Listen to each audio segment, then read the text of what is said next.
A ordem era clara: Maomé deve morrer. Lá em Meca, os líderes da cidade e os homens mais poderosos da tribo Coraixita estavam conspirando para eliminar o homem que eles chamavam de poeta louco. A mensagem dele estava ganhando cada vez mais seguidores, sabe? E se tornou uma ameaça direta à ordem que eles controlavam. Era só uma questão de tempo até que o poder mudasse de mãos. Então, eles bolaram o que parecia ser o crime perfeito. Para evitar que a culpa caísse sobre um único clã, o que com certeza ia começar uma guerra de vingança, eles decidiram o seguinte: um guerreiro de cada clã da cidade invadiria a casa de Maomé e o atacaria todos ao mesmo tempo. Assim, a culpa seria de todo mundo e ao mesmo tempo de ninguém. O plano mostra o quão séria era a situação. Só que o plano falhou, e a história do homem que eles tentaram matar acabaria transformando não só a Arábia, mas o mundo inteiro. Esta é uma análise da vida de Maomé, uma jornada realmente impressionante de mercador a profeta. Para a gente entender essa história, vamos passar por 5 pontos principais. Primeiro, o mundo em que ele nasceu. Depois, a sua transformação. A fundação de uma nova comunidade. As lutas pela unificação e, por fim, o seu legado. Olha, para entender Maomé, a gente precisa primeiro voltar no tempo, lá para a Arábia do século VI. Era uma terra de desertos, tribos nômades e cidades comerciais bem movimentadas, mas com divisões sociais muito, muito profundas. E no coração de tudo isso estava Meca. E no coração de Meca, a Caaba. Segundo a tradição, ela tinha sido um santuário monoteísta ligado a Abraão. Mas, na época de Maomé, abrigava uns 360 ídolos tribais. Era o centro religioso e econômico da península, atraindo gente e negócios de todo lugar. A sociedade de Meca era controlada pelos Coraxitas, que era a tribo do próprio Maomé. E eles lucravam horrores com as peregrinações. O sistema financeiro era brutal, com juros altíssimos que transformavam dívidas em escravidão. E a justiça não era igual para todos. A elite estava praticamente acima da lei. Era um mundo de muita riqueza, mas também de uma desigualdade enorme. Foi nesse cenário que Maomé cresceu. Ele chegou a fazer parte desse sistema, mas uma experiência transformadora o colocaria em rota de colisão direta com tudo isso. A vida dele começou com muitas perdas. Ele ficou órfão de pai e mãe muito cedo, e foi seu tio Abu Talib quem o acolheu. Ele cresceu, virou um comerciante conhecido por ser honesto e se casou com sua patroa, a poderosa comerciante Khadija. Esse casamento deu a ele estabilidade e uma nova posição na sociedade. Mesmo sendo um homem de negócios bem-sucedido, ele sentia um desconforto profundo. Ele não conseguia aceitar ver pessoas virando escravas por dívidas ou o jeito como os pobres e os órfãos eram tratados. Esse conflito interno o levou a buscar refúgio na solidão das montanhas perto de Meca para meditar.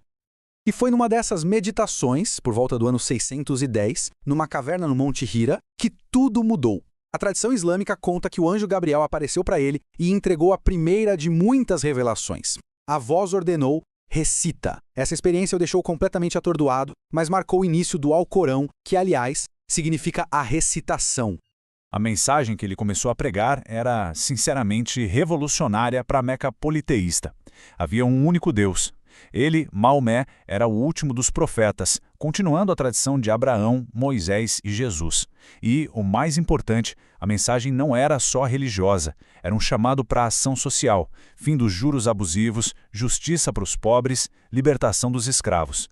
É claro que essa mensagem era uma ameaça direta aos lucros e ao poder dos Coraxitas. Eles controlavam o santuário e todo o sistema financeiro. A reação foi imediata e violenta. Os seguidores de Maomé, principalmente os mais vulneráveis como os escravos, foram perseguidos brutalmente. O conflito estava declarado. Com a perseguição ficando cada vez pior, Maomé e seus seguidores tiveram que tomar uma decisão drástica. Uma decisão que mudaria o curso da história. Eles precisavam deixar Meca. Em 622, eles migraram para a cidade de Itreb, que depois ficou conhecida como Medina.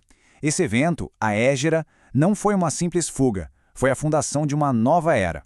É um momento tão central que se tornou o marco zero do calendário islâmico. O que aconteceu em Medina foi a criação da Ummah, um conceito realmente revolucionário para a época. Pela primeira vez na Arábia, uma comunidade se formou não com base em família ou clã, mas em uma crença em comum. Era uma ideia que superava as antigas lealdades tribais. E essa comunidade foi construída sobre bases bem sólidas. A Constituição de Medina foi um pacto social que garantia direitos a todo mundo, incluindo as comunidades judaicas. Na economia, ele desafiou os monopólios, criando mercados livres e proibindo juros. Na parte social, instituiu o zakat, um sistema de bem-estar. E na lei, promoveu a igualdade e a reconciliação. Era um modelo de sociedade radicalmente diferente de Meca. Mas criar uma nova sociedade em Medina não trouxe paz. Meca via a força crescente de Maomé como uma ameaça à sua própria existência. O confronto era inevitável. O primeiro grande confronto aconteceu em 624. Uma força muçulmana saiu para interceptar uma caravana de Meca. Eles eram pouco mais de 300 homens, muito mal equipados. E eles acabaram enfrentando um exército de Meca com quase o triplo do tamanho na Batalha de Badr. A vitória improvável dos muçulmanos foi um divisor de águas. Para os seguidores, foi um sinal claro de aprovação divina. A liderança de Maomé foi consolidada e sua reputação se espalhou por toda a Arábia. Os anos seguintes foram marcados por conflitos em duas frentes. Por fora, a guerra com Meca continuou, com batalhas importantes como a de Uhud e a da Trincheira. Por dentro, em Medina, surgiram tensões com algumas tribos, incluindo as judaicas. Acordos foram quebrados, o que levou à expulsão de algumas tribos e, num caso bem conhecido, à execução dos homens da tribo Banu Qurayza, que foram acusados de traição durante o cerco de Meca. O ponto final do conflito veio em 630. Depois que uma trégua foi quebrada, Maomé reuniu uma força de 10.000 homens e marchou sobre Meca. A cidade, vendo aquele exército enorme, se rendeu sem luta. Maomé entrou na sua cidade natal como conquistador. Perdoou a maioria dos seus antigos inimigos e, num ato muito simbólico, destruiu os 360 ídolos dentro da Caba, dedicando-a novamente ao Deus único. Com Meca conquistada e a maioria das tribos árabes agora do seu lado, Maomé passou os últimos 2 anos de sua vida consolidando a unificação da Arábia, tudo sob uma nova fé e uma nova estrutura social.